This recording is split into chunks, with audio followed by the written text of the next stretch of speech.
नमस्कार, आपके साथ मैं हूं सुरभि तिवारी और आप देख रहे हैं चार का चौका, जहां हर दिन हम लाते हैं शाम 4 बजे की 4 बड़ी खबरें और करते हैं 4 बड़ी खबरों का गहराई से विश्लेषण। तो चलिए शुरू करते हैं आज की पहली खबर से। खबर बिहार से जुड़ी हुई रहने वाली है। दरअसल बिहार में इन दिनों चुनाव है और बहुत जल्द जैसे ही चुनाव की शुरुआत होगी तो ऐसे में एनडीए का धुआंधार प्रचार जारी है। मिशन बिहार पर आरा पहुंचे पीएम नरेंद्र मोदी ने महागठबंधन की आंतरिक स्थिति पर बड़ा प्रहार किया। उन्होंने कहा, राजद और कांग्रेस के बीच अच्छे संबंध नहीं है। कांग्रेस नहीं चाहती थी कि राजद के तेजस्वी यादव को सीएम पद का उम्मीदवार घोषित किया जाए, लेकिन आरजेडी वालों ने कांग्रेस की कनपट्टी पर कट्टा रख करके अपने नेता को सीएम फेस घोषित करवाया। राहुल की हुंकार। दूसरी तरफ हम आपको यह खबर भी बताएंगे क्योंकि ऑपरेशन सिंदूर पर इस वक्त रार ठन चुकी है। राहुल ने जो हुंकार भरी है उसको लेकर बिहार में पहले चरण के चुनाव में महज 3 दिन का समय बचा और इसके लिए सभी राजनीतिक पार्टियों ने अपनी पूरी ताकत झोंक दी है। राहुल गांधी ने बेगूसराय में जनसभा की तो उन्होंने शिक्षा में सुधार, नया विश्वविद्यालय खोलने और सभी वर्गों के लिए सरकार बनाने की वादा किया है। इसके अलावा उन्होंने पीएम मोदी पर ट्रंप से डरने की चुनिंदा उद्योगपतियों के नियंत्रण में होने और युवाओं को बेरोजगारी से भटकाने का आरोप तक लगा दिया। और दूसरी ओर हम आपको ये भी खबर बताएंगे कि किस तरीके से 14 दिन की न्यायिक हिरासत में भेजे जा चुके हैं अनंत सिंह। दुलारचंद यादव हत्याकांड मामले को लेकर के गिरफ्तार किया गया मोकामा के पूर्व विधायक अनंत सिंह को कोर्ट ने फिलहाल 14 दिन की न्यायिक हिरासत दे दी है। और भारत की बेटियों की भी बात हम करेंगे आगे, क्योंकि भारत की बेटियां इतिहास रचने से महज एक कदम दूर है। महिला क्रिकेट विश्व कप 2025 के फाइनल मुकाबले भारत और दक्षिण अफ्रीका की टीम आमने सामने है। यह रोमांचक मैच इतिहास रचने का मौका लेकर के आया है, जहां दोनों टीमें अपने बेहतरीन खिलाड़ियों के दम पर खिताब जीतने के लिए थोड़ी देर में मैदान में उतरेंगी। सवाल यह है कि क्या भारत पहली बार खिताब जीत करके इतिहास रचेगा या साउथ अफ्रीका शानदार प्रदर्शन करते हुए कप अपने नाम करेगा।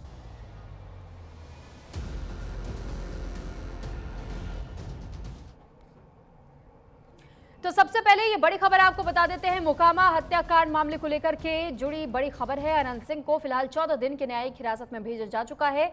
14 दिन की न्यायिक हिरासत में अनंत सिंह भेजे गए।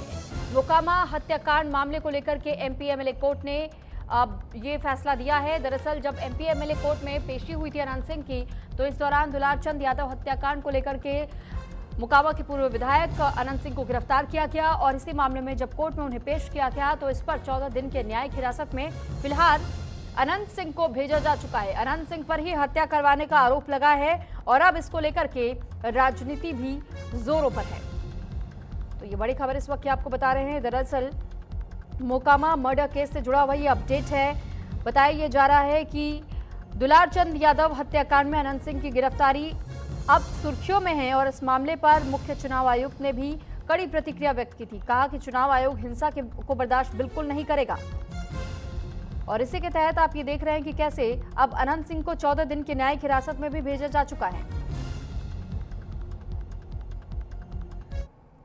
कानूनी प्रक्रिया है। अगर किसी व्यक्ति को पुलिस गिरफ्तार करती है, अगर किसी व्यक्ति को पुलिस गिरफ्तार करती है, एफआईआर में नाम है, जो दस्तावेज पेश किया गया जज साहब के सामने, उसी आधार पर उनको 14 दिनों की न्यायिक हिरासत में लेते हुए आदर्श केंद्रीय कारा भेजा गया। क्या कुछ दलील दी गई है?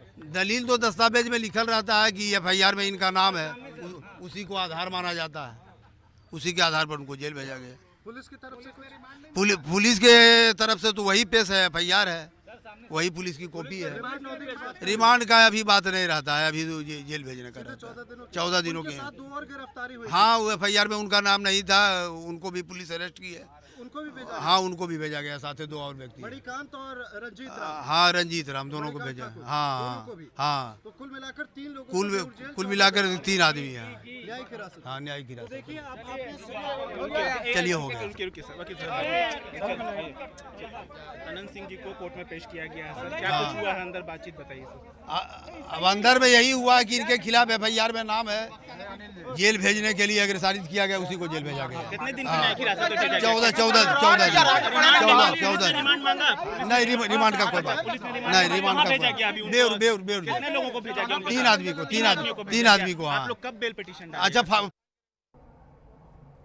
और इस पर ज्यादा जानकारी के साथ नीलकमल हमारे साथ पटना से जुड़ चुके हैं। नीलकमल, जानकारी चाहेंगे आपसे कि 14 दिन की न्यायिक हिरासत में तो भेज दिया गया अनंत सिंह को, लेकिन दूसरी तरफ ये देखें कि बिहार विधानसभा चुनाव में महज कुछ दिनों का समय, विपक्षी दल ये कहता था कि जंगल राज पहले भी था, आज भी है, लेकिन दूसरी तरफ जब इस तरीके के मामले सामने आते हैं, अनंत सिंह को गिरफ्तार भी कर लिया जाता है, जेल भी भेज दिया जाता है, तो क्या ये संदेश देने की कोशिश है कि चाहे सरकार किसी की भी हो, आरोपी किसी भी पार्टी से जुड़ा हुआ हो, लेकिन जब बात न्याय की आएगी तो न्याय लोगों को दिया जाएगा? बिल्कुल, सरकार की ओर से यह संदेश भी देने की कोशिश की गई है। इसके अलावा एक और बात बता दूं आपको कि अपने दर्शकों को भी बता दूं कि इस मामले में जो हत्याकांड हुआ है दुलार चंद यादव का, उसमें जितने भी प्रत्यक्षदर्शी हैं, जो भी जैसे पीयूष प्रियदर्शी हैं, तो डीजीपी के जो बात हुई थी, वहां से पुलिस के सूत्रों से जो हमें जानकारी मिली है कि अब पीयूष प्रियदर्शी पर भी गिरफ्तारी की तलवार लटक रही है। उन्हें भी अरेस्ट किया जाएगा, क्योंकि वहां पर जो घटना घटी है, वहां जो वहां पर मौजूद थे, सबकी गिरफ्तारी की जाएगी। तो अगला जो कदम पुलिस का होगा वो पीयूष प्रियदर्शी का होगा। अनंत सिंह तो जेल भेजे जा चुके हैं, लेकिन अब देखना है कि पीयूष प्रियदर्शी की गिरफ्तारी कब होती है, क्योंकि इस मामले के निर्वाचन आयोग के जो मुख्य निर्वाचन आयोग अधिकारी हैं, उनका भी एक बहुत कड़ा बयान आया था कि बिहार में जो चुनाव हो रहे हैं वो निर्भीक तरीके से हो, निष्पक्ष हो और बिना किसी खून खराबे के हो, और मतदाता जो है बिना किसी भय के निकले। के बाद पुलिस प्रशासन भी बहुत ज्यादा कड़ाई से अब जो है वो मैदान में उतर चुकी है। अब किसी भी छोटी सी घटना को वो अंजाम नहीं पहुंचे, ऐसी व्यवस्था में लगी हुई है। अब इस मामले में जो सूत्र हमें बता रहे हैं पुलिस के कि पीयूष प्रियदर्शी जो जनसुराज के उम्मीदवार हैं, उनकी भी गिरफ्तारी हो सकती है। और उसके जो वहां पे जो साक्ष्य मिले हैं, जिस प्रकार से वहां पे प्रत्यक्षदर्शियों का जो बयान आया है, उसी के आधार पे जैसे अनंत सिंह की गिरफ्तारी हुई है, उसी प्रकार से अब पीयूष प्रियदर्शी की भी गिरफ्तारी हो सकती है। लेकिन वहीं हम ये देख रहे हैं कि अब तक कई आरोपियों की गिरफ्तारी हो चुकी है। आप ये बता रहे हैं कि अभी इसमें और भी कुछ गिरफ्तारियां हो सकती है। दूसरी तरफ दुलार चंद के पौत्र की ओर से एक बयान दिया गया और ये कहा गया कि 14 दिन के न्यायिक हिरासत हम इसे न्याय नहीं मानते हैं, ये न्याय नहीं हुआ है। इसको लेकर के फिलहाल अभी हम दूसरी तरफ ये भी देख रहे हैं कि अनंत सिंह की गिरफ्तारी के बाद से भी सियासी सरगर्मियां भी खूब तेज नजर आ रही है। तो ये विधानसभा चुनाव के लिहाज से 14 दिन की न्यायिक हिरासत है, या फिर वाकई ये बताने की कोशिश है कि अब पूरी तरीके से न्यायपूर्ण स्थिति दी जाएगी, न्यायपूर्ण माहौल रखा जाएगा बिहार में आगे आने वाले समय में भी? बिल्कुल, देखिए, न्यायिक हिरासत में भेजे गए हैं अनंत सिंह। इसका मतलब कि पूरे चुनाव प्रक्रिया जब तक समाप्त नहीं हो जाती है तब तक वो जेल के अंदर ही रहेंगे। उसके बाद पुलिस ने यह भी कहा था, कल सीनियर एसपी ने कहा था कि चुनाव के बाद हम उन्हें रिमांड पे लेंगे और इस मामले की पूरी तहकीकात, उनसे पूछताछ की जाएगी रिमांड पे लेके। यानी 14 दिन के बाद पुलिस रिमांड पे लेने की कोशिश करेगी, उनके जेल के बाहर निकलने के बाद रिमांड पे लेकर के पूछताछ करेगी, और इसके बाद ही इसमें जो तय होगा कि आखिरकार पूरा मामला क्या था। क्योंकि वहां पर प्रत्यक्षदर्शी और जो साक्ष्य मिले थे, उसी के आधार पर अनंत सिंह की गिरफ्तारी हुई है, और इसी आधार पर अब पीयूष प्रियदर्शी की भी गिरफ्तारी की तैयारी की जा रही है। अब देखना है कि अब अनंत सिंह को रिमांड पर 14 तारीख के बाद कब लेती है पुलिस, और पीयूष प्रियदर्शी की गिरफ्तारी कब होती है। और जहां तक बात है कि सरकार के सुशासन की, तो सरकार ने जरूर यह संदेश देने की कोशिश की है, क्योंकि इस बार जो चुनाव प्रचार में जंगल राज की बात लगातार हर एक मंच से कही जा रही है, चाहे बीजेपी के लीडर हो, चाहे फिर वो जेडीयू को हो, या एनडीए की किसी भी घटक दल के द्वारा वो जंगल राज की बात याद दिलाई जा रही है। तो ऐसे में जंगल राज क्या है, विपक्ष निशाना ना साध सके कि एनडीए के सरकार में ही जंगल राज चल रहा है, लिहाजा इस प्रकार की कार्रवाई भी मानी जा रही है कि ये कार्रवाई हुई है। ठीक है, बहुत धन्यवाद आपका नीलकमल, तमाम जानकारी हम तक पहुंचाने के लिए। अब खबर बिहार से ही, जहां बिहार के आरा से पीएम मोदी की हुंकार सामने आई। पीएम मोदी ने विपक्ष पर जमकर निशाना साधा। आरजेडी ने कनपट्टी पर कट्टा रखकर के सीएम पद छीना, ये बड़े आरोप भी लगाए गए। प्रधानमंत्री नरेंद्र मोदी की ओर से कहा गया है कि जो दिखता है वास्तव में ऐसा है नहीं, क्योंकि आरजेडी और कांग्रेस के बीच में सब कुछ ठीक नहीं है।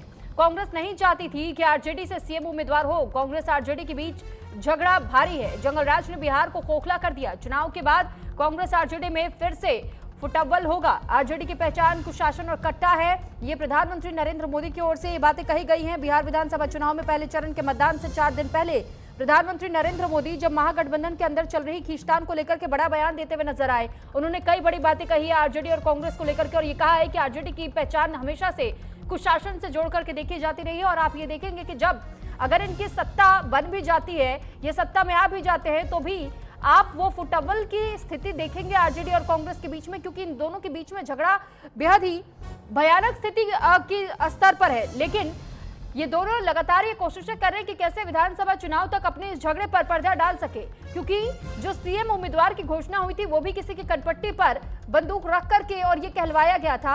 ये प्रधानमंत्री नरेंद्र मोदी की ओर से तमाम बड़े आरोप है। उन्होंने पहले राजद और कांग्रेस को देश के मुद्दे पर घेरा और फिर बिहार चुनाव में खींचतान तक लेकर के आए। पीएम मोदी ने कहा कि ऑपरेशन सिंदूर में देश की सेना की इतनी बड़ी सफलता कांग्रेस और राजद को ये पसंद नहीं आई। धमाके पाकिस्तान में हो रहे थे और नींद कांग्रेस के शाही परिवार की उड़ी हुई थी। आज तक कांग्रेस और आरजेडी के नामदार ऑपरेशन सिंदूर के सदमे से बाहर ही नहीं निकल पाए हैं और न ही ये अपनी बीच की लड़ाई को सुलझा पाते हैं। तो कई बड़ी बातों का जिक्र प्रधानमंत्री नरेंद्र मोदी की ओर से इस दौरान किया गया।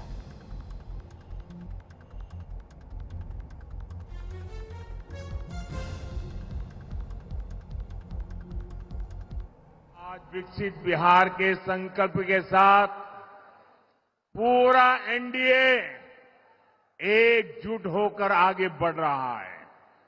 वहीं दूसरी तरफ कांग्रेस और आरजेडी में घमासान मचा हुआ है। मैं आपको एक अंदर की बात बता रहा हूं। नामांकन वापस लेने से एक दिन पहले बिहार में बंद कमरे में गुंडागर्दी का खेल खेला गया था। कांग्रेस कभी नहीं चाहती थी कि सीएम पद पर आरजेडी के नेता का नाम तय हो, लेकिन आरजेडी ने भी मौका छोड़ा नहीं। आरजेडी ने कांग्रेस की कनपट्टी पर कट्टा रखकर सीएम पद चोरी कर लिया।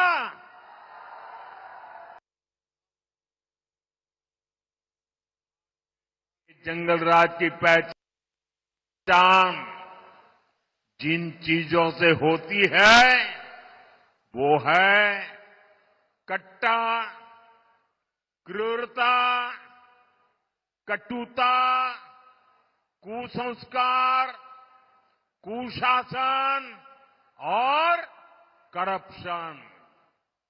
मैं सोशल मीडिया पर एक बिटिया का वीडियो देख रहा था।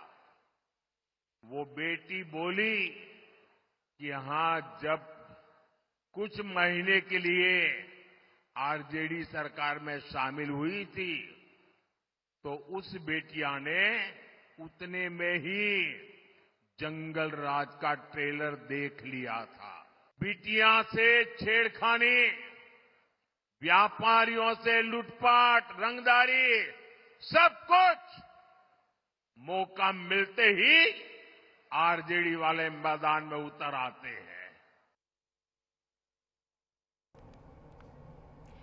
तो वहीं बिहार चुनाव में राहुल गांधी का चुनाव प्रचार भी देखने को मिला। दरअसल बेगूसराय में राहुल गांधी जब पहुंचे, उन्होंने जनसभा को संबोधित किया तो राहुल गांधी ने ऑपरेशन सिंदूर और ट्रंप का जिक्र भी किया।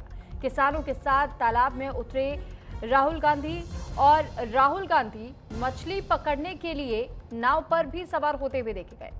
मुकेश सहनी और कन्हैया कुमार भी इस दौरान राहुल गांधी के साथ मौजूद रहे। बिहार में पहले चरण के चुनाव से पहले राहुल गांधी ने बेगूसराय में जनसभा की। उन्होंने शिक्षा में सुधार, नया विश्वविद्यालय खोलने और सभी वर्गों के लिए सरकार बनाने का वादा किया। इसके अलावा उन्होंने पीएम मोदी पर ट्रंप से डरने, चुनिंदा उद्योगपतियों के नियंत्रण में होने और युवाओं को बेरोजगारी से भटकाने का आरोप लगाया। वहीं राहुल गांधी ने बेगूसराय में किसानों के साथ तालाब में उतरे और मछली पकड़ने के लिए भी नाव पर वो दिखाई दिए।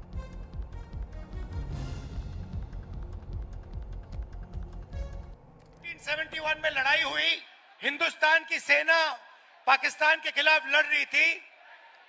अमेरिका की नेवी आई, अमेरिका के राष्ट्रपति ने हिंदुस्तान के प्रधानमंत्री को धमकी दी और कहा कि ये सब रोको, बांग्लादेश में जो हो रहा है ये रोको। इंदिरा गांधी जी डरी नहीं। इंदिरा गांधी जी ने साफ कह दिया, देखो तुम्हें जो करना है करो, हमें जो करना है हम करेंगे, और उन्होंने करके दिखा दिया।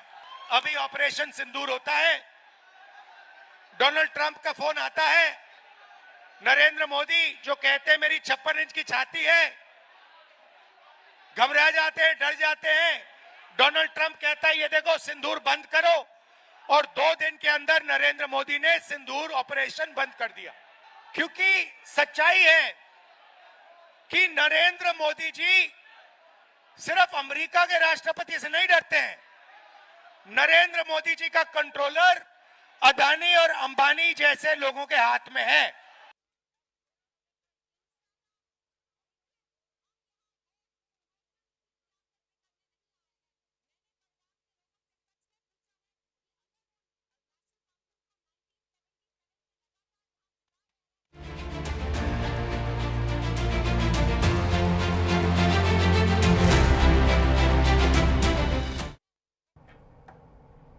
आईसीसी महिला वनडे वर्ल्ड कप 2025 का फाइनल आज है और भारत और साउथ अफ्रीका के बीच ये मुकाबला होना है नवी मुंबई के डीवाई पाटिल स्टेडियम में। दरअसल इस स्टेडियम में जब मैच की शुरुआत होगी इसका इंतजार लंबे समय से, क्योंकि देखिए 3 साल में 5वां आईसीसी फाइनल साउथ अफ्रीका खेलने जा रहा है। मेंस टीम इसी साल वर्ल्ड कप के दौरान ही चैंपियन बनी थी, लेकिन क्या महिलाएं इस बार का ये ट्रॉफी जीत पाएंगी? क्योंकि आज ये वर्ल्ड कप आईसीसी की ओर से जो आयोजित किया गया है, ये बता दें आपको कि इस पूरे पिछली बार जो मैच हुआ था आपने देखा ऑस्ट्रेलिया के साथ, और डिफेंडिंग चैंपियन ऑस्ट्रेलिया को हराते हुए फाइनल के मुकाबले तक महिला टीम पहुंची। लेकिन वुमेन इन ब्लू के लिए ये उम्मीदें जरूर की जा रही है कि इस बार इतिहास रचने वाली है। लेकिन भारत और साउथ अफ्रीका के बीच महिला क्रिकेट वर्ल्ड कप 2025 का खिताबी मुकाबला जो खेला जाना है, इसके लिए थोड़ा सा इंतजार अभी और करना होगा, क्योंकि मौसम खराब होने की वजह से मैच में डिले है। 2 नवंबर को नवी मुंबई के डीवाई पाटिल स्पोर्ट्स स्टेडियम यानी आज का दिन, और ऐसे में इस दिन जो डीवाई पाटिल स्टेडियम है वहां पर पूरी तैयारियां तो की जा चुकी है, लेकिन मौसम थोड़ा सा साथ नहीं दे रहा है। और अब इंतजार उसी पल का, उसी लम्हे का कि जब ये मैच की शुरुआत हो जाए और उसके बाद क्या टीम इंडिया इतिहास रच पाएगी। तो जानकारी के लिए आपको बता दें कि बताया ये भी जा रहा है कि दरअसल इस फाइनल का इंतजार पूरा देश कर रहा है और इस मुकाबले में भारतीय टीम की कप्तानी हरमनप्रीत कौर संभाल रही हैं। वहीं लॉरा वेलवॉर्ड साउथ अफ्रीका टीम की कप्तान की भूमिका में हैं, जबकि भारत और साउथ अफ्रीका के बीच मौजूदा वर्ल्ड कप में दूसरी बार मुकाबला होने जा रहा है। जब लीग स्टेज में दोनों टीम्स के बीच टक्कर हुई थी तो मुकाबला काफी रोमांचक रहा था। साउथ अफ्रीका ने विशाखापट्टनम में हुए उस मैच के दौरान 3 विकेट से जीत हासिल कर ली थी। अब भारत और साउथ अफ्रीका के बीच खिताबी मुकाबले में भी गेंद और बल्ले के बीच दिलचस्प जंग देखने को जरूर मिलेगी। मैच का परिणाम वैसे 5 बैटल्स पर निर्भर कर सकता है अगर भारत नई गेंद से दबाव बना लेता है। साथ ही स्मृति मंधाना और जेमिमा रॉड्रिग्स जैसे खिलाड़ी चल सकते हैं, क्योंकि देखिए आपको पिछला मैच याद होगा जब ऑस्ट्रेलिया के साथ वुमेन्स इन ब्लू ने अपना मैच खेला था तो शानदार परफॉर्मेंस दिखाते हुए जेमिमा रॉड्रिग्स ने शतक लगाया था, और इस बार भी उनसे ये जरूर उम्मीदें की जा रही हैं कि इस बार भी जेमिमा रॉड्रिग्स इसी तरीके का शानदार प्रदर्शन दिखा पाए, और हरमनप्रीत कौर से भी बहुत ज्यादा उम्मीदें लोगों को दिखाई देती हैं। तो भारत घरेलू मैदान पर इतिहास रच सकता है, ये पूरी उम्मीद देश के लोगों को। दूसरी ओर लॉरा वेलवॉर्ड और नादीन डी क्लर्क जैसे साउथ अफ्रीकी स्टार्स फॉर्म में रही हैं। तो भारत के लिए चुनौती थोड़ी सी कठिन जरूर हो सकती है, लेकिन नामुमकिन नहीं कहा जा सकता।